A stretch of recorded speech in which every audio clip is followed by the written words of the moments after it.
Bienvenidos a Alimentos y Regiones. Cada uno de los países latinoamericanos es, con el ritmo que le impone su espacio, su geografía, su clima, su historia. Para no irnos al siglo XIX, vemos que en el siglo XX los países latinoamericanos hemos sufrido desangrantes conflictos.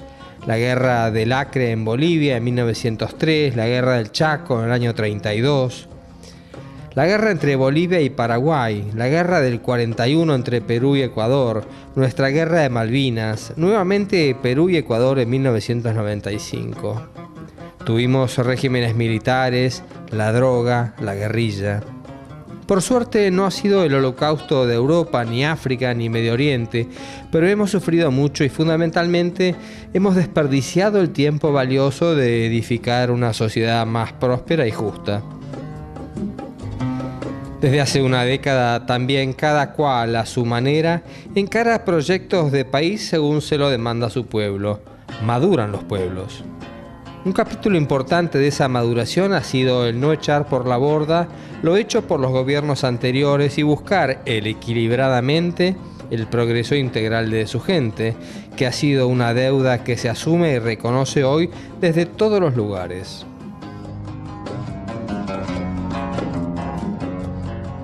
Yo diría que es un proceso de maduración, es el fruto de un proceso largo de maduración del pueblo chileno,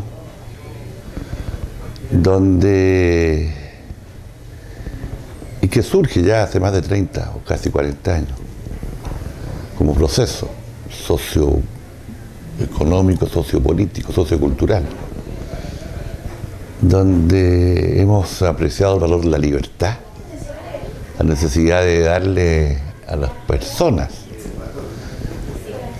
opciones para que expresen todo su potencial. Y eso desencadena una serie de acciones que son muy proactivas al propósito, ¿no es cierto?, de que como colectivo, como país, el país pueda ir sacando y extrayendo de su población, ¿no es cierto?, las mejores virtudes y las mejores oportunidades. Yo creo que ese es el fondo. Entonces para nosotros ha sido un proceso duro, largo, muy largo, muy exigente. Cambiar el paradigma, ¿no es cierto?, de que un Estado es el que tiene que hacerse cargo y que los ciudadanos somos sujetos pasivos, a una concepción donde el Estado simplemente hace aquello y se limita a aquello que los privados no están dispuestos a asumir porque no es propio de su rol.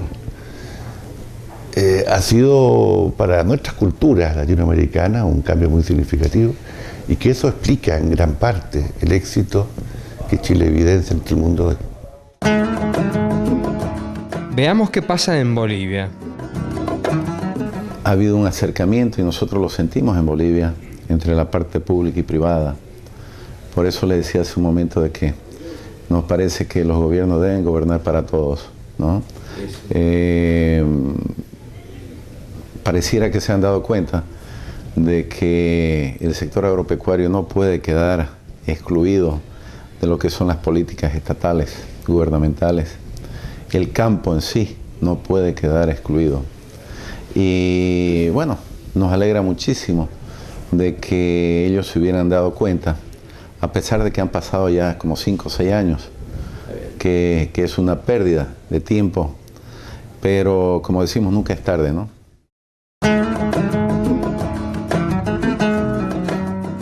Paraguay también despierta y atrae inversiones en diversas áreas vinculadas a la producción rural.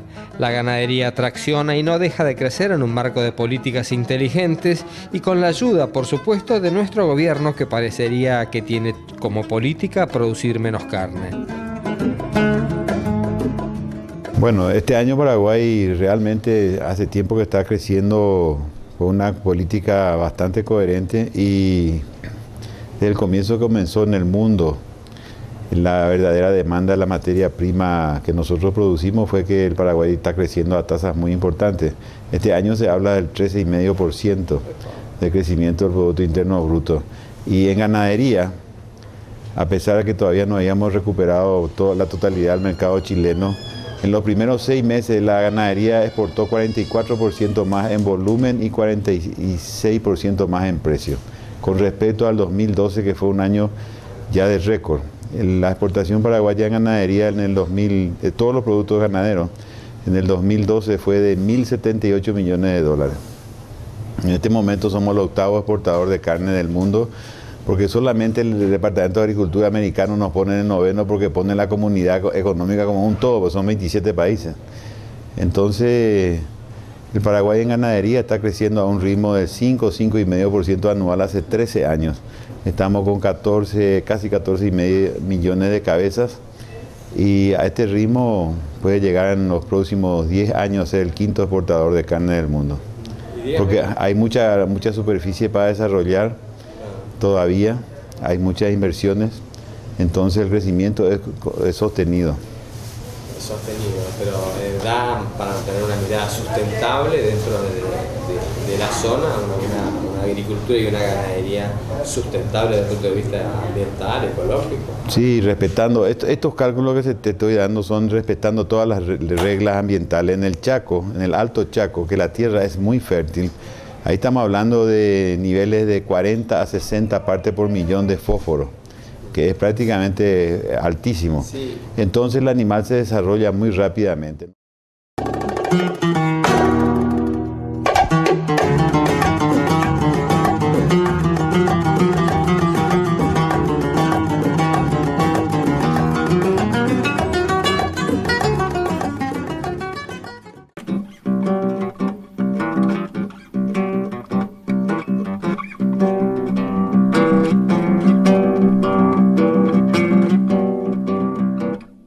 Nos toca hablar sobre el Uruguay, con quien tenemos la más intensa afinidad. También respiran aires prósperos en un clima democrático que es hoy añorado para nosotros. Tal vez sea lo más enriquecedor escuchar opinar sobre un gobierno de la forma que Rubén lo hace desde una posición ideológica diferente. Uruguay, gracias a Dios, estamos en los gobiernos democráticos durante ya muchos años. Distintos gobiernos, en este momento un gobierno socialista que es el presidente José Mujica, y en el cual la agropecuaria ha venido evolucionando en forma afirmativa, en forma positiva, donde la producción uruguaya ha aumentado sustancialmente, la producción tanto ganadera y sobre todo agrícola, que dio un impulso muy importante al todo el sector y al sector y a la economía uruguaya. Venimos por años buenos.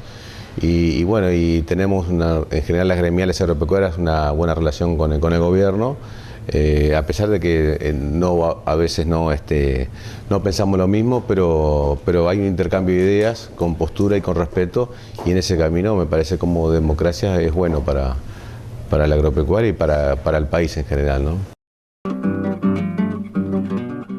Es el respeto y el diálogo el factor determinante para continuar con políticas de Estado y que faciliten así la construcción de una marca y la fortaleza de un sector que actúa motorizando a otros con un efecto virtuoso en toda la economía. Es un gran esfuerzo del sector agropecuario y el productor, no solo el uruguayo, en todo el mundo, cuando ve que el productor invierte en genética, invierte en genética tanto de granos como en vacunos, y se ve ese resultado positivo en que todo lo que produce se exporta, que hay transparencia de mercado, que no se toquetean los precios. Eso realmente eso impulsa al productor a seguir produciendo, a seguir invirtiendo. Y eso se ha dado en los últimos años en Uruguay, y en ese camino hemos crecido sustancialmente, y un poco viniendo a ver a Argentina, realmente un país extraordinario como es Argentina, que era el granero mundial, que en este momento tenga falta de trigo, realmente nos causa sorpresa y un poco de estupor como productores, que realmente siempre lo veíamos a Argentina como el principal productor de trigo, de los principales exportadores de carne. Tienen 11 millones de cabezas menos, y en Uruguay tenemos 11 millones de cabezas en total, y veníamos aumentando la producción de ganado. Este año vamos a estar en la producción de terneros récord en cuanto a nacimientos, y eso porque se genera una postura del gobierno también que acompaña la producción, el sector productivo, ¿no?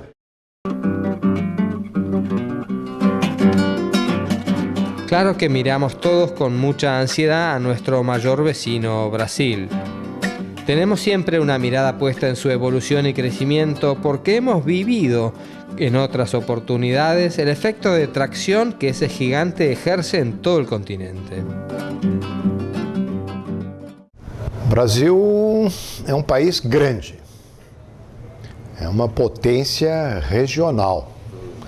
Nós não somos uma potência mundial. Nós seremos maiores a partir do momento que tivermos o Mercosul mais ajustado, mais estruturado, com apoio dos nossos governos. O Mercosul é muito perturbado, muito conturbado, né? Nós temos o problema do Paraguai, temos aí a Argentina com alguns problemas de diálogo interno, e temos o Brasil, uma potência como regional, como também uma potência como produtora de alimentos. O Brasil é o terceiro maior produtor mundial de alimentos, mas o Brasil enfrenta graves problemas. O Brasil não tem logística. Os produtores rurais brasileiros produzem nos seus campos, nas suas fazendas, e temos imensas dificuldades de exportações. Nós estamos com a infraestrutura brasileira ficou para trás. Então, essa é o maior gargalo desse grande país da América Latina. Cesario resalta que hay muchas acciones que son tomadas con fines electoralistas, posponiendo soluciones estructurales que benefician al conjunto. Não, eu diria que os problemas que existem no Brasil, ele atingem a agricultura brasileira. Ele não atinge especialmente o pequeno produtor, o médio produtor ou o grande produtor. Ele atinge a produção rural brasileira. Nós não conseguimos identificar um bife de chouriço, se é um largo produtor ou se é um pequeno produtor. Portanto, a agricultura é uma sola.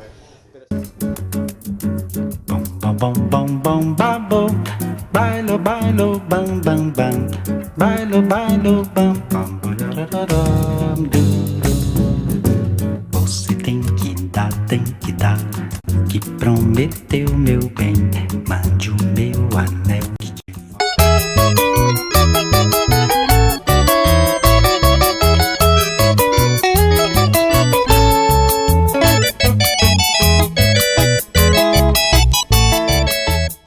La región especuló con la acción que se tomó dentro del Mercosur y hoy Paraguay sorprende a sus vecinos con un rumbo sólido, pujante, que de mantenerse hará caer prontamente los malos números que presenta en temas como la pobreza. En la práctica, el Mercosur político es más que está excluido Paraguay. Porque en el Mercosur económico como nunca se dieron los resultados ahora que fue suspendido. Con Brasil hay un aumento de 40% de las exportaciones y las importaciones. Y también con la Argentina tenemos los números. O sea, lo que es la prohibición es, la suspensión fue política, no económica. Económica más que nunca está trabajando y ahí está récord de compra y venta. Yo creo que se va a dar en todos los aspectos porque Paraguay tiene que dar una confiabilidad internacional. Hay mucha plata en el mundo y necesita mucha infraestructura. Y el gobierno ya no puede mantener, necesita un ritmo, siendo un país pequeño, un ritmo de inversión de 2.500 a 3.000 millones de dólares en obras de infraestructura. Y eso solamente el capital privado va a hacer. Ahora se están haciendo muchas obras, pero para darte una idea de cómo está todo privatizado en los lugares más exitosos, en todo lo largo del río Paraguay, que es la hidrovía principal, hay 3 puertos públicos y 33 puertos privados. Con eso te das cuenta que el volumen más importante, y también toda la flota de la hidrovía, el 80% tiene bandera paraguaya, 2.000 barcazas. En este momento se están incorporando un astillero más importante de Alemania, vinieron del Japón, por la demanda de barcazas que va a haber para todo el Mercosur y para el Paraguay.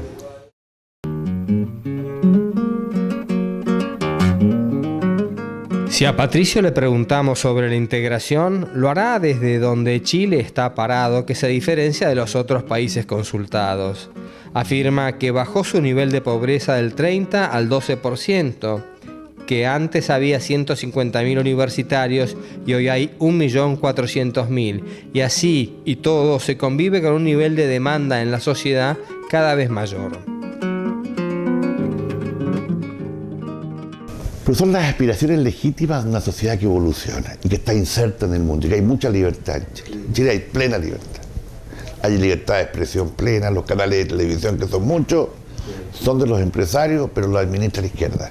Los periodistas son de izquierda, los directores son de centro izquierda. ¿Se explica? O sea, hay un diálogo natural, espontáneo, muy profundo, y todo el mundo se expresa. Y ahí naturalmente que se expresan, ¿no es cierto?, las aspiraciones de mucha gente que quisiera ir más rápido en este proceso. Claro, como tú señalas, las dinámicas propias del modelo lleva a la concentración. Hay 5 grandes cadenas, pero que compiten a morirse, porque en Chile no hay aranceles. Yo traigo, si quiero llegar con pan desde de Mendoza, pan caliente, a la mesa de Santiago, lo puedo hacer. 0 arancel. O sea, en Chile no hay espacio para el beneficio ilícito, porque la economía es enteramente abierta. Entonces, la manera de convivir con esa realidad es que las empresas tienen que crecer para bajar sus costos y poder competir y no morir.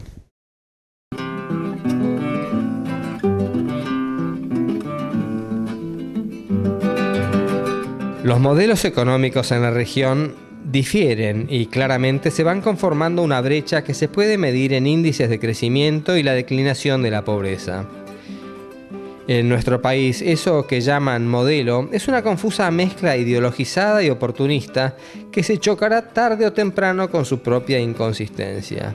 Hablar de diálogo cuando el único interlocutor aceptado enfrente es aquel que aplaude a la menor impostación de la voz, borra cualquier esperanza. ¿Qué piensan desde la sociedad rural brasilera sobre la integración y el Mercosur?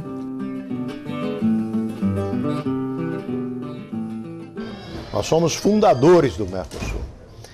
Portanto, nós temos uma preocupação muito grande de integração dos mercados, integração das produções, integração da inteligência, integração da tecnologia, respeitado logisticamente essas tecnologias.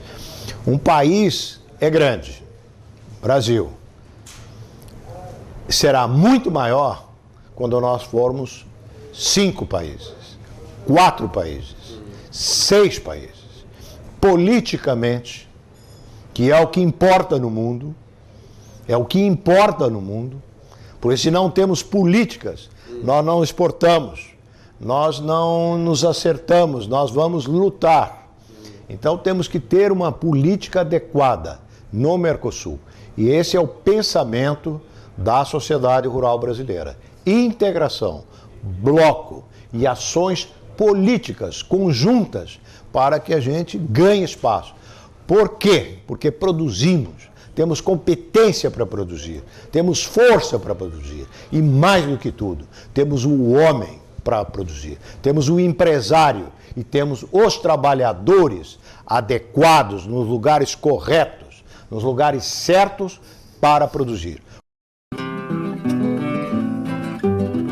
Desde una plataforma diferente, Patricio reflexiona sobre el Mercosur y las diferencias que hacen dificultosa la incorporación de Chile en lo inmediato. Claro, porque es una actitud distinta. Allá hay diálogo social. Yo converso con el gobierno, cualquiera sea el signo político de él. En Chile hay un profundo diálogo y respeto social. Acá no hay diálogo. Simplemente no se conversa. Son dos mundos enteramente antagónicos y que se anulan. Y los países no avanzan así. Chile ha podido avanzar gracias a que hay un... Yo no tengo al frente un enemigo, tengo un contradictor cuanto más. Y para que el país sea posible, tiene que ser posible para todos. Por lo tanto, entre todos tenemos que buscar los consensos mínimos para seguir avanzando, en atención de las necesidades de todos. Y esa es la gran diferencia entre lo que veo que pasa en Argentina y en Brasil, al menos. Más liberales apostando al hombre y a su capacidad, o más dependiendo del Estado y su mano directriz. No sé, podríamos ir más rápido con uno que con otro, tal vez. Pero una cosa es cierta, ningún programa, ningún modelo ni ideología va a funcionar bien si la corrupción continúa derramándose sobre la sociedad, y reconozcamos que es más fácil que haya corrupción cuando la llave la tienen unos pocos que si la puerta es de libre acceso.